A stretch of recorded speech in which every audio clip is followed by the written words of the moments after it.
Rocking Chair Session.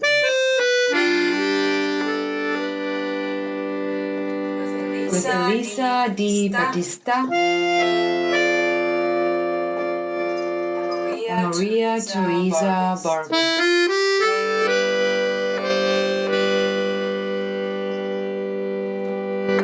Hello, everyone. And welcome to RCS Rocking Chair Sessions for Volume 16 with artist Michael, please correct me, Gellatly. Gellatly. Jason said I go with the Gellatly thing because I want to be kind of Latin like everybody else down here, so that's my Latino wannabe name.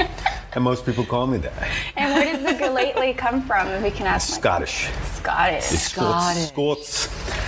Yeah, you don't get eyebrows like this from anywhere, you know. Totally, right? Totally, I can see that. Gellatly. And so... Gellatly. We could spend a half hour on this.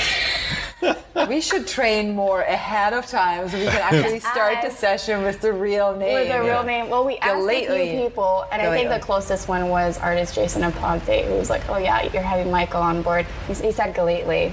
You mentioned that. He said Gellatly. He's one of my closer friends. No, he pronounces your name right. He has to be a friend, right? That's right. Priorities here. All right, we are so excited to have you here. Thank you. But then also we just found out that today is your birthday. And oh my God! You had time to go out and get gifts. I can't believe it. And you still showed up. So first of all, happy birthday. He showed up. It's happy birthday. Thank you. Yes, thank you very much. I love it. That's really exciting. What a great way to celebrate with your stories. Yeah. And hopefully the people. Usually I vow not to talk about myself on my birthday, but this is an exception. It's like a hobbit birthday. You like giving people gifts instead of receiving gifts. You like to talk about it, perhaps in a way. we could do that.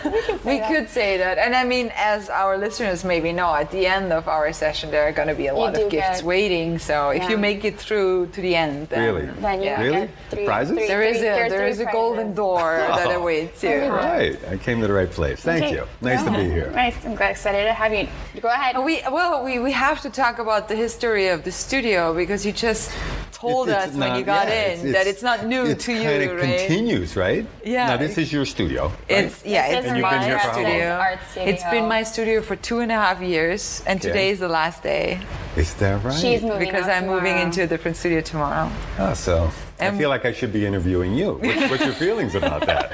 You're leaving the pole behind. I feel like I continued a really long history of very interesting people that were in the studio before. Like I felt your spirit, I think. Thank you.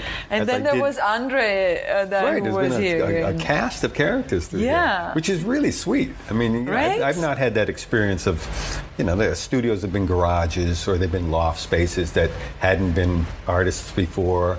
Or they've been bedrooms, but this has been, a residency studio place. So there's a lineage to it. Yeah. There's a history to each one. Yeah. And I moved across the street, across the hallway before leaving. So I was across the hall for about a year. And it's like, who moved into my space? Yeah. And what are they doing in there now? You know, that kind of thing. So it's cool. Yeah. Everybody moves around a few times, it seems, from coming and then finally leaving. And then moving out, kind of growing up. You have to try different suits on while you're it's true. Sure, different neighbors. So you never had a studio downstairs? No, I preferred not to. Even though this is your moment of moving downstairs, which is very exciting, I can imagine. Actually, I tried not to do for a very long time. She was torn. Now I'm just running out of space, kind of, and I decided, I'm going to do it. But how long were you in this space? How long were you in I think I was studio? here for almost 3 years. 3 years? Cool. I think so. But now I came from a house that I was living in for 10 years in the woods in northwestern Connecticut. Mm-hmm. And I moved down here thrilled to be coming into this 70s studio big house art complex, instant culture. I moved down here for culture, I moved down here for art, and here it was. Boom. Drive off the highway and you got it. So I get this place up here, and at the time, Jason was up here, Ernesto was about to move in.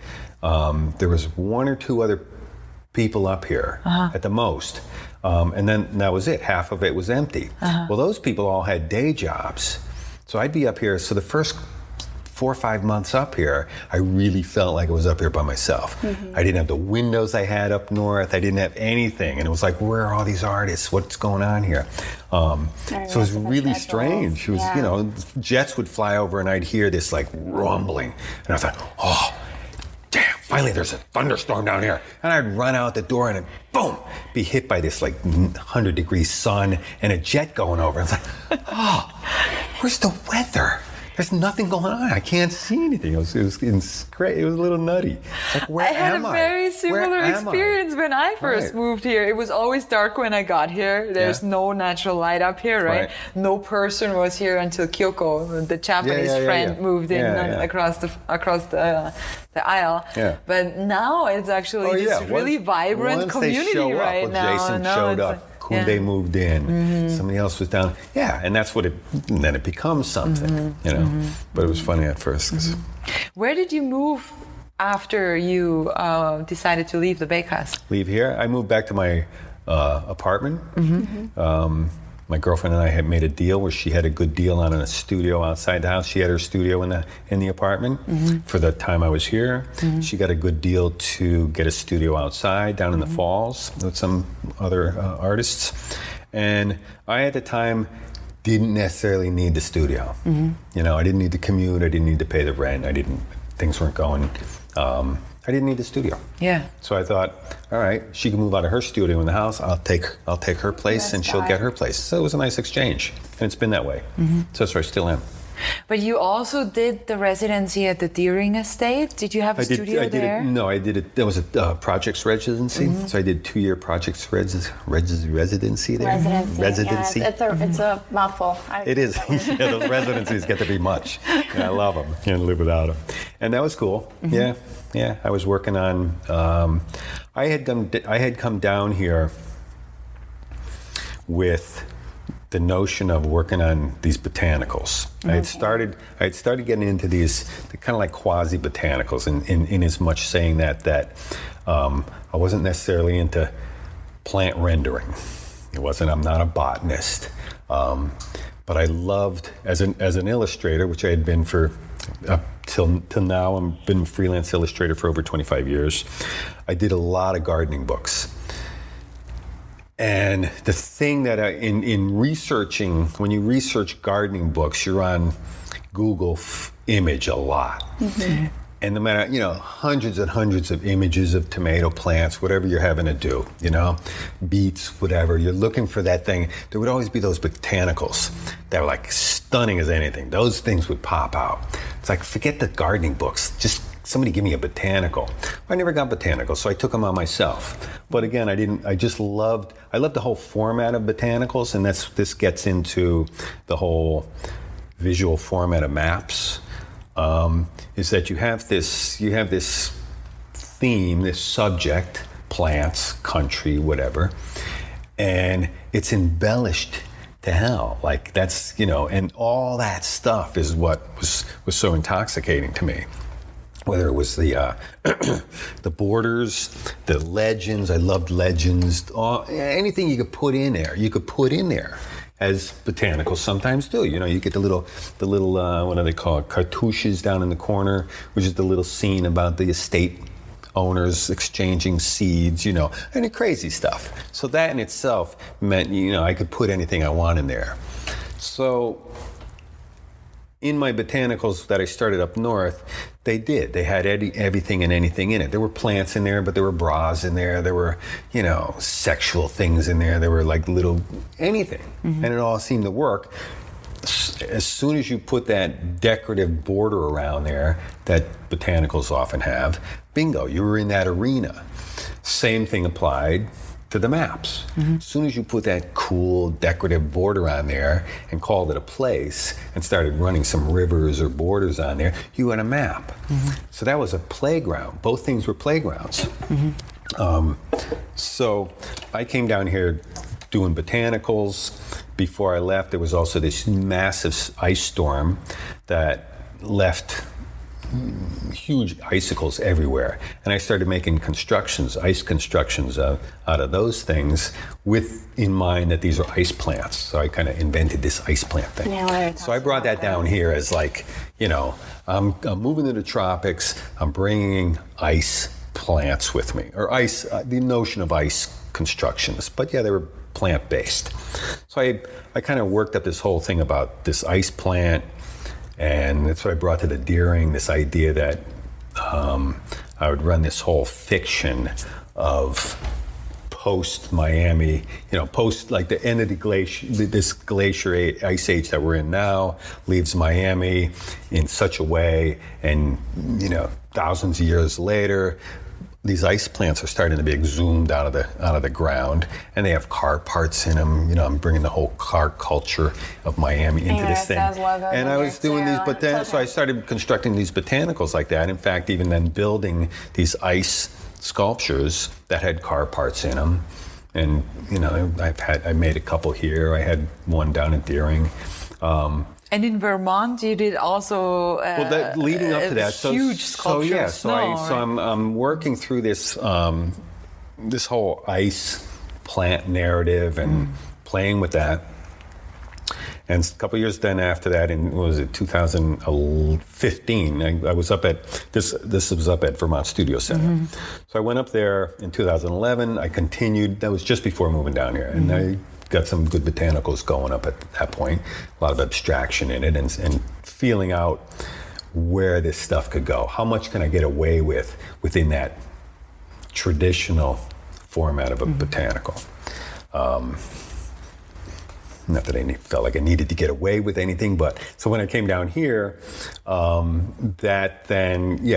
proceeded that botanical thing, and then got another fellowship up to the Vermont Studio Center in 2015, and brought the whole thing up there. I brought because I was building these botanicals out of freezing water balloons. I was color the balloons, those nice big linear things, and then build from those.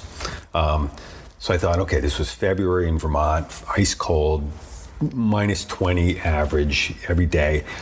I could freeze up over lunch. I could freeze up these things. So I had trees up there outside the studio that were like dangling with these fabulous, like long orange and blue and all these other, and here I am like all these other this is a fairly young crowd that often goes up to this. It's like 50 artists and writers a month.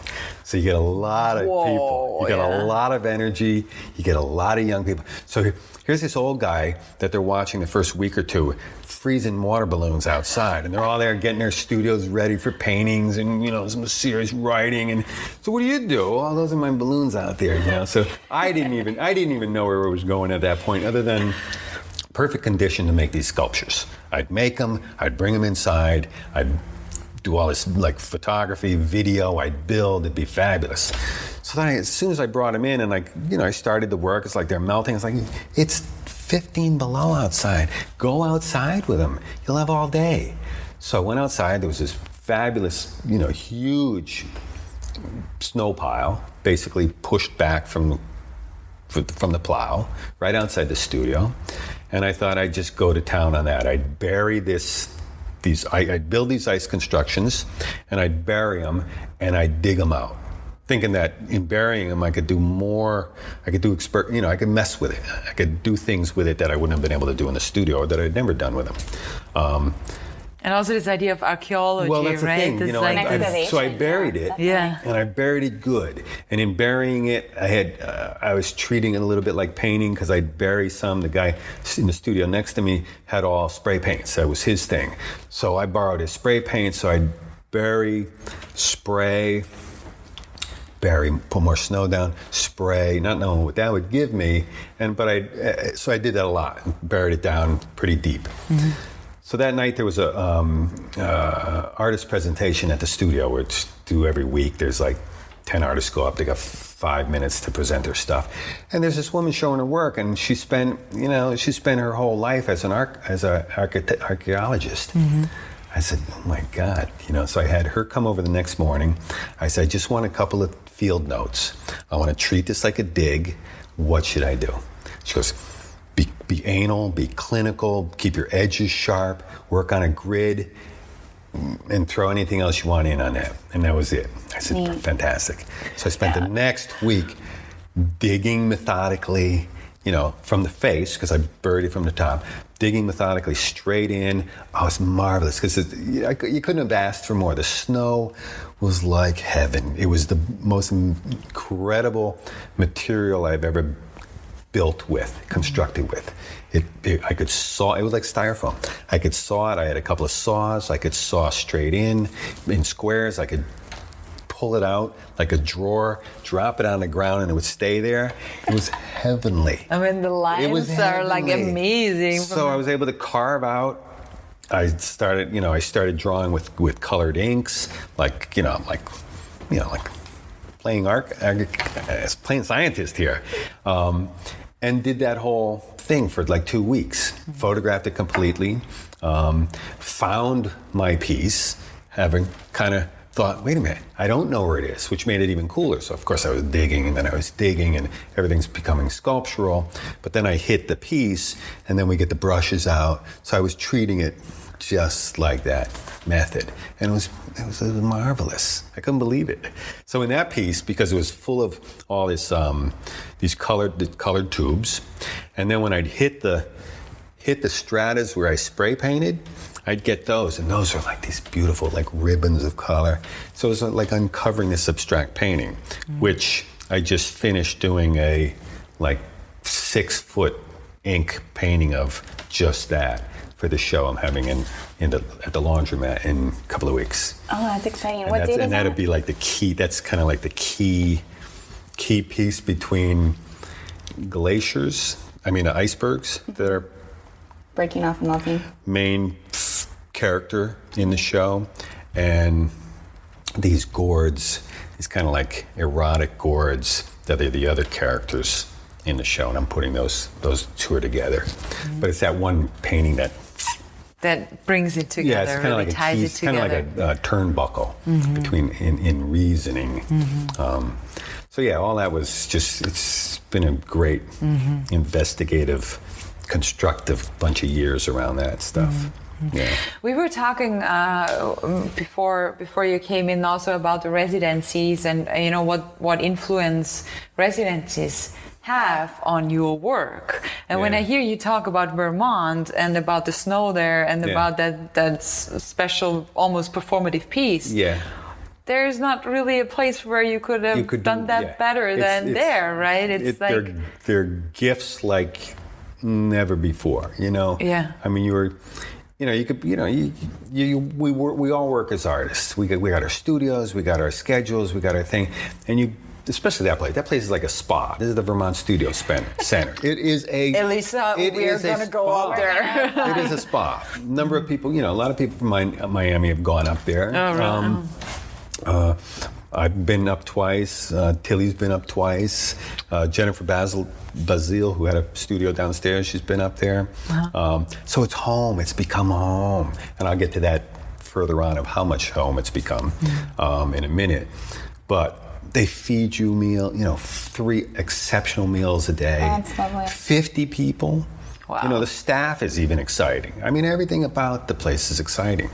So if you want to work, you got it. If you want to work and then party at night, you got it. If you want to do anything, if you want to, it's beautiful up there.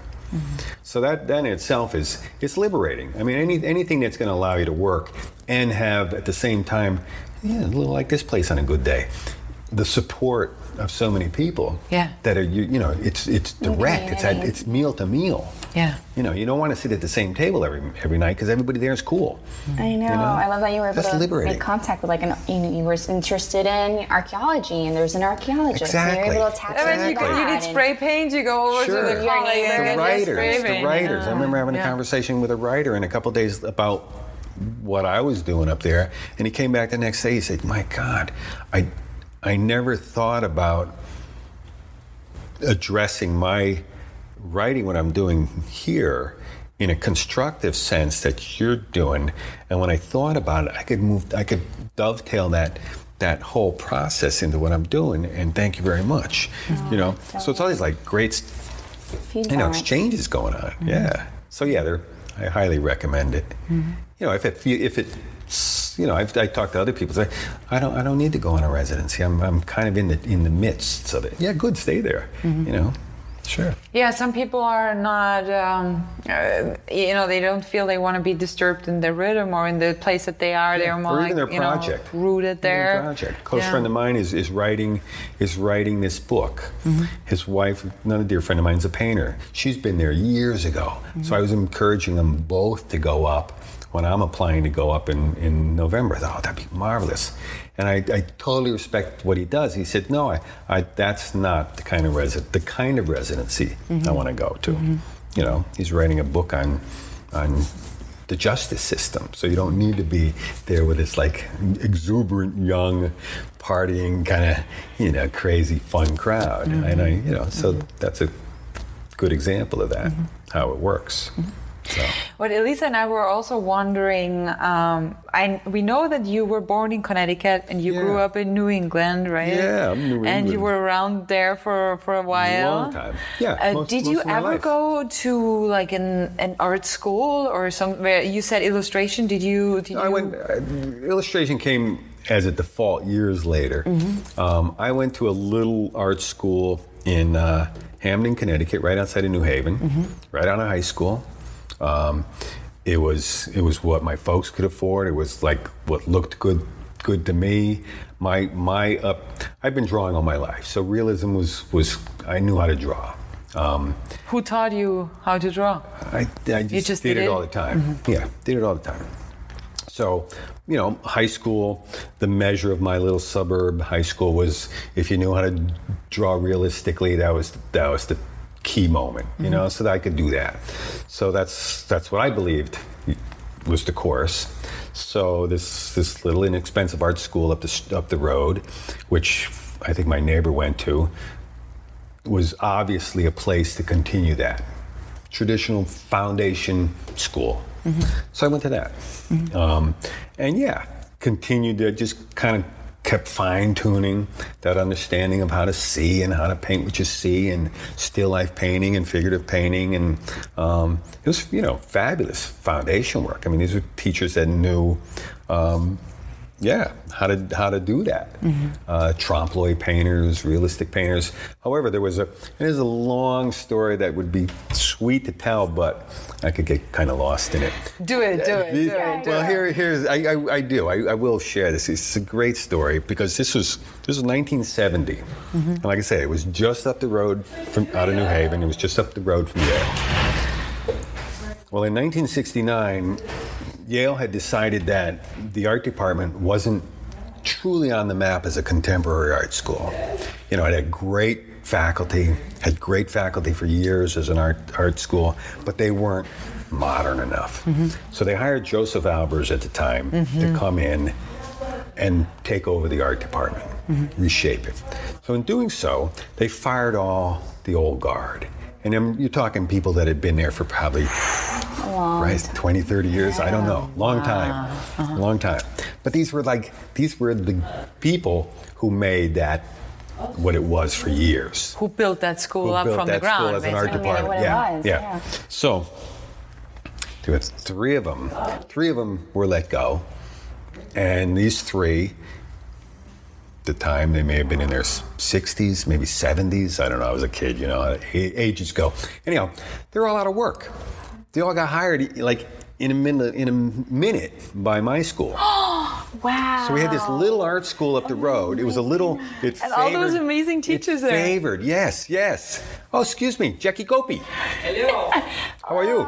Come into my studio. We're mid-interview. You know what? The first time I met Michael. Oh, maybe come step closer to the microphone. Yes.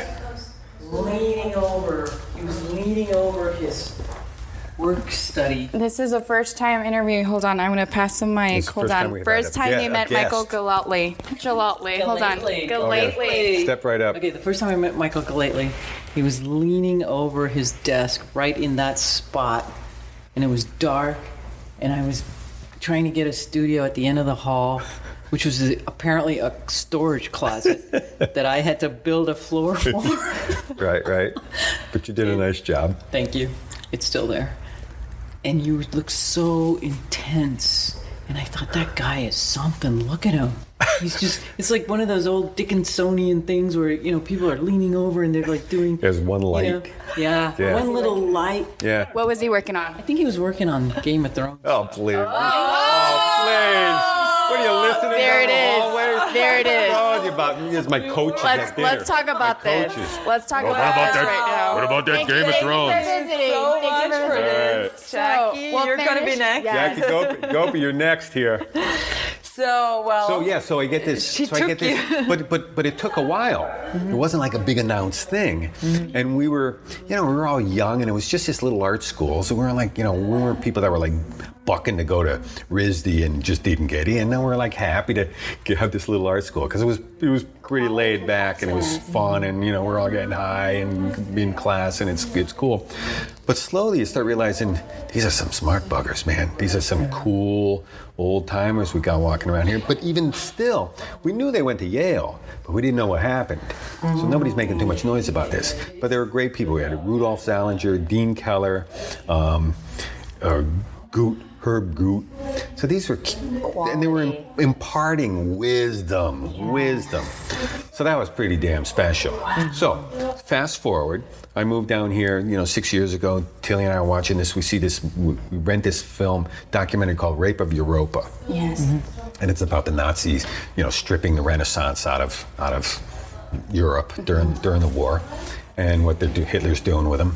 So we start watching, and about 5 minutes into it, they're showing the Allies, and they mention this guy Dean Keller.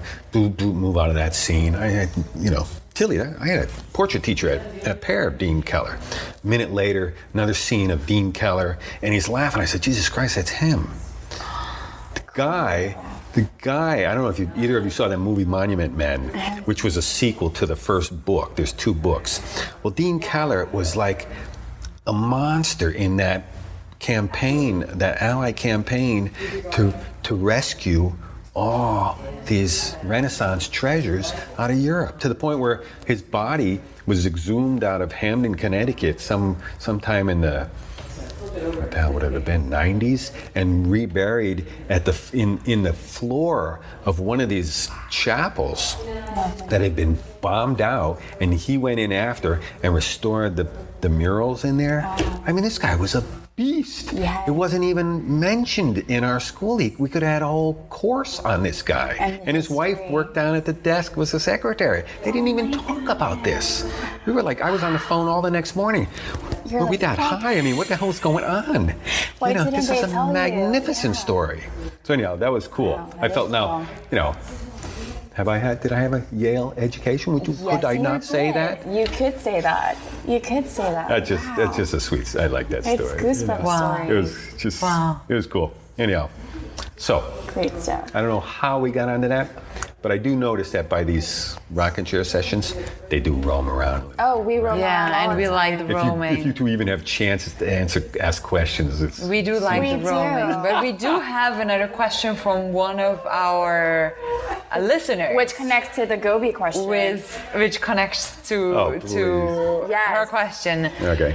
And it was actually it was a nice phrasing. How the hell did you get that gig What a gig! for Game of Thrones. The Game of Thrones gig. to draw the I was maps drawing- for Game of Thrones?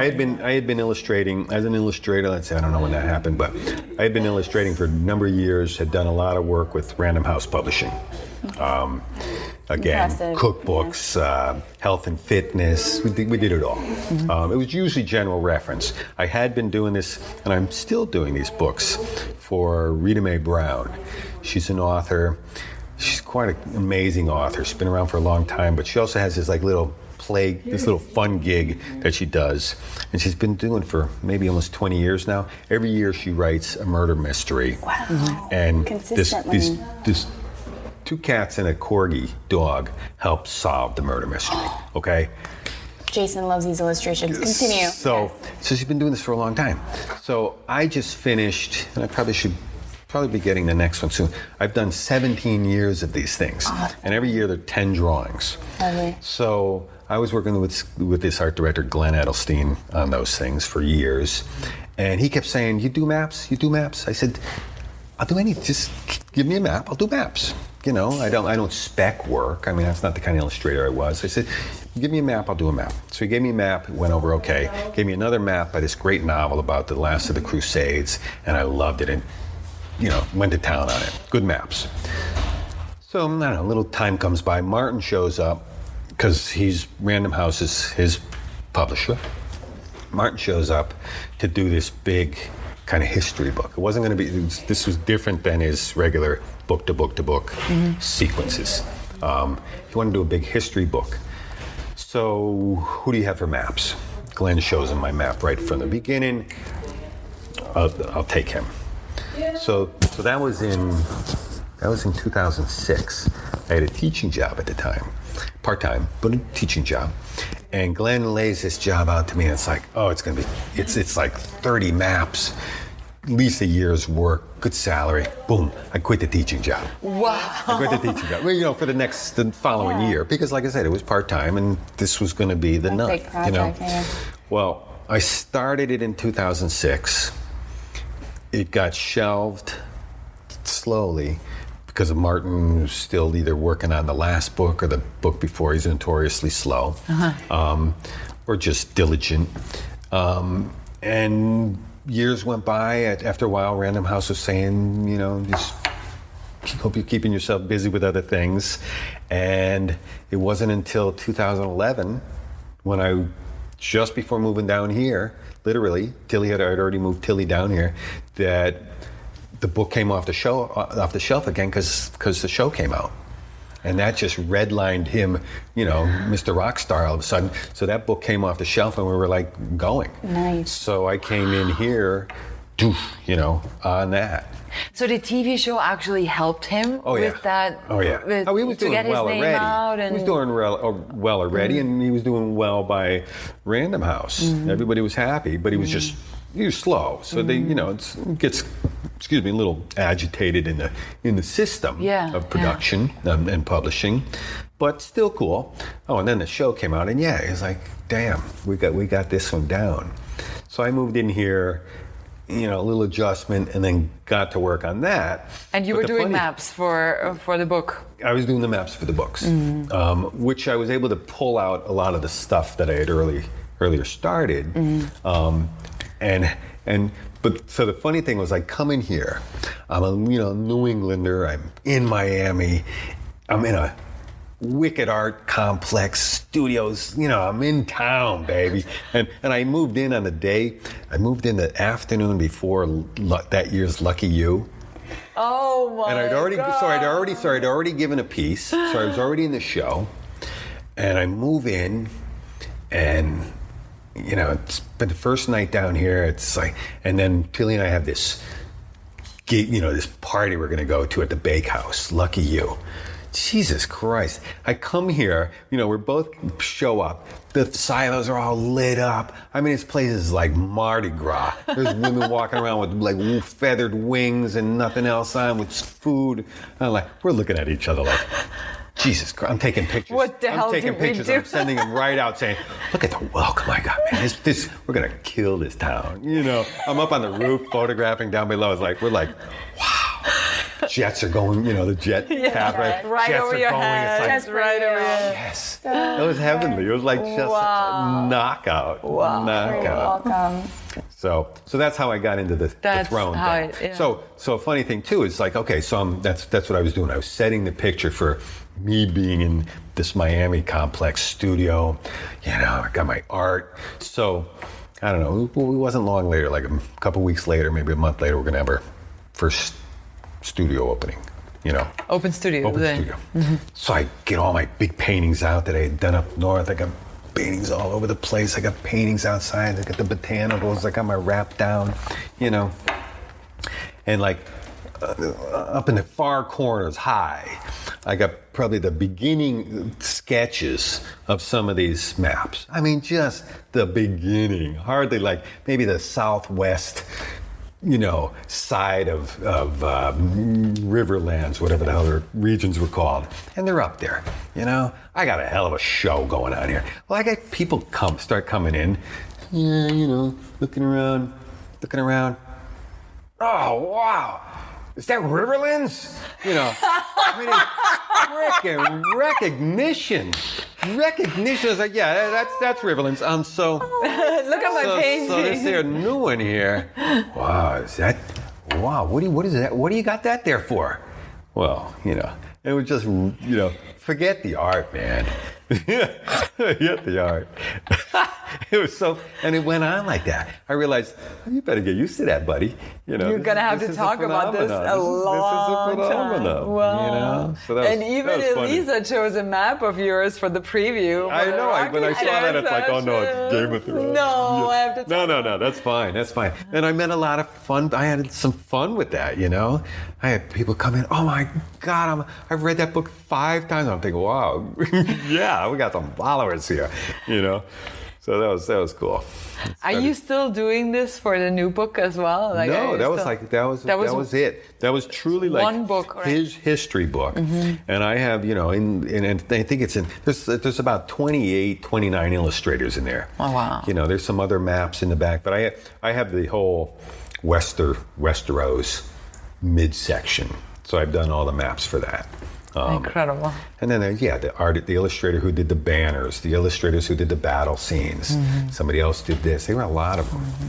There were a lot of them. And I think we all went that same course, because when I was first given the job and told that, there's all these illustrators, I was given their names. Some were in Russia, some were in Canada, that I could actually, because I needed to know what everybody else's language was, you know, because I don't know that world. I don't have the knowledge base for weaponry, you know, wherever that base would be. So I figured I'd have access to all these illustrators, and I could have access to all their imagery to at least flavor what I was then going to do. Well, nobody, you know, I started reaching out to them. Nobody knew what they were doing. Some hadn't even heard that they were hired yet. So the whole thing was kind of slow. It was such a big project. Yeah. But it was, you know, very, you know, spread out sort of thing. Yeah. So it was interesting. Incredible. But no, so that was a one-shot deal. So that, yeah. Yeah. Mm-hmm. Yeah. So it's kind of like, how does it feel for you to be like so identified with that project? Like, how is it for you to be like, you know, to have the people kind of recognize you so much with the maps? Well, it's always interesting how you are going to get identified. Mm-hmm. You know, I wear a blue hat. Oh, you're the guy with the blue hat. Mm-hmm. You know, oh, you're the guy who does maps. Mm-hmm. It was nice that I was able to contribute that. Mm-hmm. I'm not a Game of Throners. You don't watch the TV show? I haven't watched it since the 2nd season. Like Elise? You know? I mean, I think I want to continue. Let me put that out there. I don't want to get any hate mail, but I just don't have HBO anymore. So exactly. We need a subscription. We got for cable. Elisa. I think we got cable when we moved down here to watch that, because we figured, you know, you better know what you're talking about, and. The cable wasn't worth it to us, because that was the only thing I think at the time besides Netflix we were watching. So we gave that up. So so, you know, to answer your question, people see that, all right, he's the guy who did the maps. He must know the entire history. Right. So once I excuse myself of that, then we can get on with other things, you know. Mm-hmm. But I love how the entry point was your illustration, and was it through we obviously looked up the position you got out of school when you graduated? No. I had. Oh, okay. How I even got into illustration, like I said earlier, by default. Like post-school. I was living in New Haven. Mm-hmm. Got married. And we moved up to northwest corner of Connecticut, a little quiet town for various family reasons. And so we went up there, and there wasn't a lot of work. My wife at the time got a job at a woodworking magazine. Okay. Luckily, there was a little woodworking magazine. So she got a job there, and a couple years into it, they started hiring me in the art department. And it was a sweet little thing. It was a bi-monthly magazine. We did everything in-house. So we designed, we built the furniture, we photographed it for all its needs, and me and this other guy, we drew everything. So at that point, I had to learn technical illustration, mm-hmm. which I never did before. Mm-hmm. I was always constructive. Mm-hmm. You know, constructive drawing. You build your drawing. You don't look at a piece of furniture and invisibly take the damn thing apart. Even though I always admired those, as a younger kid, car illustrations where you saw the engine and the piston inside there and the hood and the paint job at the same time. I loved that. So I was basically learning how to do reductive work. So I got that down and worked there for almost 10 years. So I had this, so then the magazine sold, moved out to Illinois. We didn't want to do that. We just had children. We have 2 babies at the time. We didn't want to move out of where we were. And what we had was I had a technical illustration portfolio. So I was able to start getting that technical work. And that kind of that had been pretty much the bread and butter all along. That's that stuff. The technical illustration. Yeah, not the fiction, nonfiction, maps. I did a few jobs like that. The Rita Mae Brown books, that's consistent. But in between all that, the bulk of it would be typically woodworking, like I said, gardening, how to get birds into your backyard, how-to stuff. How-to stuff. But I love how the correlation, like you learned within that first technical job how to, you said build and construct, and then you had to photograph it, and then you would take those photographs and then you would illustrate them and layer. And then I feel like with the work you did in Vermont and the work you do now, that's more or less, it's similar in process. It's that very, you build, you construct, you it's create, all, photograph, the more I could get my hands on things, that's what was nice about it. Like it was a magazine, the size of it was like, I mean, my wife at the time, she was the head of the advertising department. Next year, she's installing all the computers in the place. Next year, she's setting, she's editing. And so you could do the same thing. A guy now who's one of my closest friends was brought in as the woodworker. He was down in the basement. It was just a house. He was down in the basement. So he and I hit it off right away. So when he wasn't building furniture, we were really making frames for me, or we were making these crazy. So hands-on, cyclical, very cyclical as it is now. That's great. Well, but for me, it's really interesting that the ability, the skill to draw that you kind of taught yourself and then always improved over the years was basically you sustaining you and your family for all those years. It was really like you didn't have to get like a day job that was away from your it was definitely passion freelance. In a way. It was drawing. It was drawing, and thanks for recognizing that, because no matter, because a lot of it was filling orders. Yeah. It's like, what are you working on? Well, I'm doing toilet seats this month. As soon as you're drawing, you're in there anyhow. It doesn't really matter then, right? Matter. For that, it's you're spending your day wisely. But I want to make the bridge also, because we talk about it also. The bridge in between the illustration work that is more like a commission, right, where you're told to do that, and then your own work. Like, how does that interact with each other? And I think you answered already the question. Like the process is quite similar. They influence each other. They influence each other often in a reactive sense. In that. Some of the things are really technical, how to build a house, framing. I did a book last year on how to build timber frame houses. You set up your 2 points, you run your rulers, you're running 2-point perspective, everything's measured out. Sometimes I will react in my own work aggressively in a very positive manner toward that work, because I'm kicking it out, I'm thinking about it while I'm doing this stuff, and when I get there's a lot of energy, and I don't have to do that, So it allows me to really stretch things around. And for that matter, for the last 25 years, not having necessarily been represented by a gallery or have had collectors, even though, I've shown and got awards and this and that during the years, but there's not been, say, like a brand that I've produced years ago that's what's being expected of me. Limitations. I've had this pretty nice open arena to go where I've been wanting to go.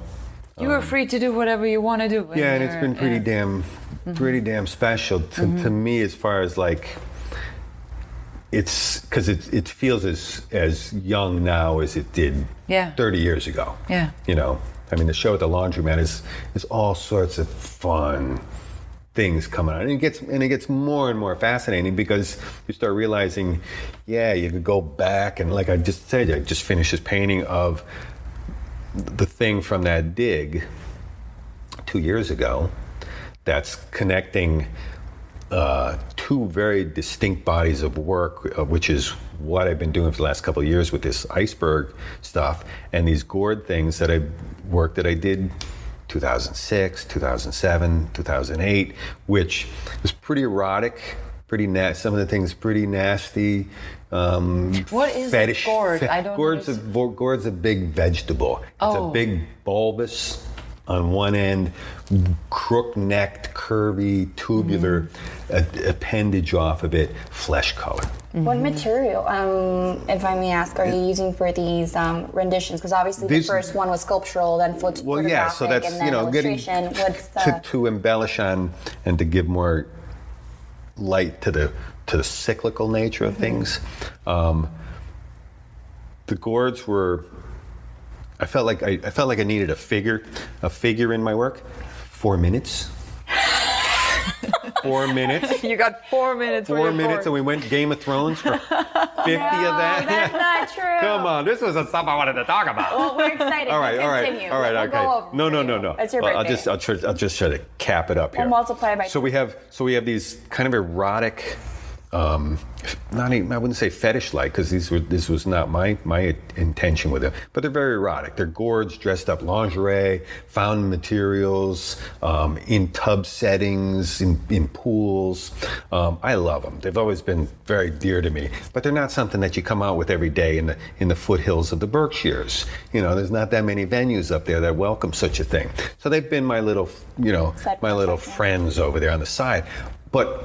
The intention of doing those at the beginning was so that I could use those photographs to work from, even though I knew they were fascinating in themselves. Mm-hmm. So over the years, I've taken some out as figures. There've been stuff around here. I did a piece downstairs. Soon before leaving, this photo installation on the wall that is actually the title piece going into the laundromat, which are all these gourds. Mm-hmm. But quickly, so... What's the title of the show? Do you know? And they all got together in their little rowboat. As the water levels rose and rose, they all get together in their little rowboat. In their little rowboat. Little rowboat. I love it. Wow. So I had a show last month at De Fonseca. I wrote the De Fonseca Contemporánea in Wilton Manors, Florida. Yes, run by a dear man, Astor De Fonseca. This is a new gallery up in Wilton Manors. This was about the 4th or 5th show, and I had work in there with photographs. No, I had drawings 2 months before. Gerby and I and another artist had a 3-person show there, and I had some drawings. And hanging the drawings, I'm telling him about these erotic gourd photographs I had, and that I'd love to show him. He said, "Okay, we'll do a photo show of yours." So we did this last month, and he asked me to find another photographer. And through Tilly, I found this magnificent photographer, Angelika Reinhofer, who lives up in Fort Lauderdale. And she does these exquisite, like Northern Renaissance portraits, photographs, but exquisite. And in some of them, they look like, they look like that. They look like Bruegel paintings or Hans Holbein, these gorgeous photographs. But in others, they're kind of quirky. They're a little contemporary element. Like, I think that woman just had a mastectomy, so there's some quirky things in there, but they're very elegant. And we thought, let's put these two together. Let's put these beautiful, regal-looking portraits next to these, like, insane little characters with lingerie. Like, what the? They're very surreal. Uh-huh. A lot of people think, bring up Belmer right away, Hans Belmer. But, that's... They worked so magnificently. Just the dialogue between these so elevated. I kind of like took them. I took my pals here out of the hedonistic deluge that they were like murkying around in, and they came up to be like these like sensitive, kind of vulnerable little characters with among these other things. It was so beautiful. I thought, all right, they could handle. It's like bringing your child out. Like, oh, okay. They're responsible for themselves out there in the world, and look at how well they're doing. So that's kind of what's a little bit's going on with the gourds and the icebergs. This sort of erotic sexual thing with these pristine, icebergs that are basically telling us too that you got to pay attention. You're screwing things up badly here. We are the bellwether to tell you. So you can't be looking at my friends here as the troublemakers. This is far different than that. So there's a little call going on here. So it should be a good show. When is the opening gonna be? They believe it's the 2nd of September. The 2nd of September in the laundromat. Yeah. And that's going to be in Little Haiti in Miami. Little Haiti. There's going to be, at this point, it looks like mostly photographs, along with these few big pieces and some smaller drawings. And there will probably be some, I'm not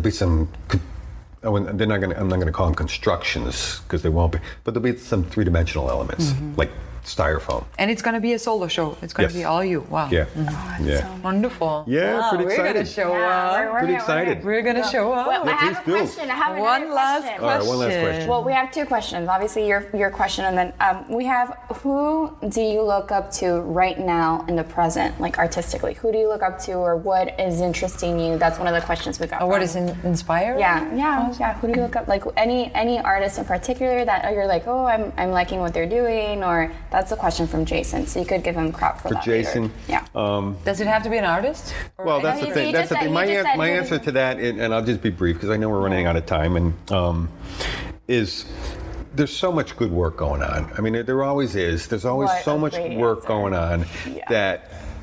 This is a good answer. It doesn't matter if I said a name or another, because it's not only that name of that person who's doing that great painting. It's something somebody said, or it's something somebody built, or it's something my doctor, my dentist threw out at me. It's all that. There's such good stuff out there. So but good, Michael. I've also but that too as a second answer to influences. I think musically has been more of a constant with me. We're all studio music, studio artists. So we played music all the time. I don't know about you, but I've always wanted to be a musician and wanted to have a band. My goodness. So all right. What so would you play? What? What would you play, you think? I could probably play a pretty damn good electric guitar. Oh, totally. I'd be a front I man. can I'd totally. do the front man thing. In the front and man, I could see, in fact, I told a friend recently that, do you ever wake up and want to be Nick Cave? Because I sure as hell do, almost once a week. I would love to be a Nick Cave musician. Do you know Nick Cave? Yeah. I do. God, if there's anybody laying it down, it's that guy. Yeah. So it's those type of things. So it's musical. Because I've always listened to music. I've listened to all kinds of music. I love the way music is built. I love the construction, the architecture of songs. I love when it's so quickly noticeable when somebody throws a riff and is moving outside. You go for that right away. I love that stuff. So that's always there. Picture art, good paint. Sure, reproductions, but you're not in front of paintings constantly. So, nothing wrong with that, but I don't have that option. That's the answer to your question, Jason. Jason, thank you for this question, Jason Aponte. And bringing me into this, Jason. Thank you. Yeah. And we're moving to our very last question. And it's actually our ritual final question. And you're present for your birthday at the same time. You've been sitting in this magical rocking chair for over 50 minutes now. Okay. Yeah, it grants you 3 wishes. 3? 3. Gee, Jason offered me one the first thing this morning. Glad I didn't spend it. 3. You can wish for anything you want. I have to say it? Yes. What's my Miss America thing? It's like world peace, baby. That's all. That's the only way it's gonna work, right? You're gonna have to put it out there. I've just become a grandfather a week ago. Congratulations. Wow, congratulations. My first. This is my son Luke's and his wife Sophia's son Cosimo Anthos Gellatly. I wish everything for that child. Oh, Cosimo. All right, that's the first one. That's a great wish. And then I wish well-being for my children. That's crucial, which I did have. I don't have time for this. Anyhow, the town of Johnson, by the way, where the studio center is that I said earlier is home. My son stayed there, married a woman who actually worked at the studio center, has had this child in this town now. My daughter, back in March, moved out of Richmond, Virginia, and moved upstairs from her brother. So now I get to go to this heavenly town and get my kids all And your family's right there. That's It's marvelous. That's really a dream come true. So my third wish would be, and everybody I love knows I'm wishing constantly for them and grateful to them. That I get to go up there often enough and visit them. And see them. So there you go. Yeah. There you go. Thank you for Those are having good me. wishes. Thank you for coming, Michael. Thank you so much for Whoa, coming what a on your quick hour. birthday. Yeah, And I see where it's like, it flies by. my it flew God. by. It There's so flew much by. more to talk about. Yeah. But we'll discuss afterwards. We're gonna keep you a little longer. All right. Now, you probably never had visitors either, like No, this was stepping the in. first time. But Jack, you should. Thank you so much, guys, for listening in again. And this was our rocking chair sessions number 16. And next week we're gonna have number 17. Who's coming in? Who is coming in? Kristen Teal. We're excited to have her. Kristen Teal is coming in. Recording there. It's gonna be wonderful. All Thank you. See you soon. Bye. See you next Good to week. be back in the studio. Yes. Bye, guys.